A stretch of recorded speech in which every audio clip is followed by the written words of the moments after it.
শনিবার রাতে Donald Trump এক কঠোর বার্তা দিয়ে ইরানকে সরাসরি হুমকি দেন। তিনি বলেন, যদি ইরান ৪৮ ঘণ্টার মধ্যে কোনো ধরনের হুমকি ছাড়া পুরোপুরি স্ট্রেইট অফ হরমুজ খুলে না দেয়, তাহলে যুক্তরাষ্ট্র ইরানের বিদ্যুৎ কেন্দ্রগুলোতে হামলা চালাবে। প্রথমেই সবচেয়ে বড় কেন্দ্রটি ধ্বংস করা হবে। নিজের সোশ্যাল মিডিয়া প্ল্যাটফর্ম ট্রুথ সোশ্যালে ট্রাম্প লিখেন, যদি ইরান নির্দিষ্ট সময়ের মধ্যে সম্পূর্ণভাবে হরমুজ প্রণালী খুলে না দেয়, তাহলে যুক্তরাষ্ট্র তাদের বিভিন্ন বিদ্যুৎ কেন্দ্রে আঘাত হানবে এবং সেগুলো ধ্বংস করে দেবে। বর্তমানে ইরান ওই প্রণালীতে জাহাজে হামলা এবং পানিতে মাইন পেতে কার্যত চলাচল বন্ধ করে দিয়েছে বলে অভিযোগ উঠেছে। এর ফলে বিশ্বজুড়ে জ্বালানি বাজারে বড় ধরনের সংকট তৈরি হয়েছে, যা এখন চতুর্থ সপ্তাহে প্রবেশ করেছে।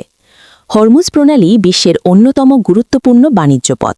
এখান দিয়ে বিশ্বের মোট তেল এবং সমুদ্রপথে পরিবাহিত গ্যাসের প্রায় 1/5 পরিবহন করা হয়। ফলে এই পথ বন্ধ হয়ে গেলে পুরো বিশ্ব অর্থনীতি মারাত্মকভাবে ক্ষতিগ্রস্ত হতে পারে। গত সপ্তাহে ন্যাটোর কয়েকটি সদস্য দেশসহ যুক্তরাষ্ট্রের মিত্ররা নিরাপদ নৌ চলাচল নিশ্চিত করতে প্রয়োজনীয় পদক্ষেপ নেওয়ার প্রতিশ্রুতি দিয়েছে। তবে তারা কিভাবে এটি বাস্তবায়ন করবে সে বিষয়ে স্পষ্ট কোনো পরিকল্পনা জানায়নি। এর আগেই ট্রাম্প মিত্র দেশগুলোকে ভীতু বলে সমালোচনা করেছিলেন, কারণ তারা সরাসরি হরমুজ প্রণালী রক্ষায় এগিয়ে আসেনি। এদিকে ট্রাম্পের এই নতুন হুমকি আগের দিনের বক্তব্যের সঙ্গে সাংঘর্ষে। শুক্রবার তিনি যুদ্ধ ধীরে ধীরে শেষ করার ইঙ্গিত দিয়েছিলেন, কিন্তু শনিবারের বক্তব্যে আবারও কঠোর অবস্থান নেন। ট্রাম্পের এই আল্টিমেটামের জবাবে ইরানের সামরিক বাহিনীও কড়া সতর্কবার্তা দিয়েছে।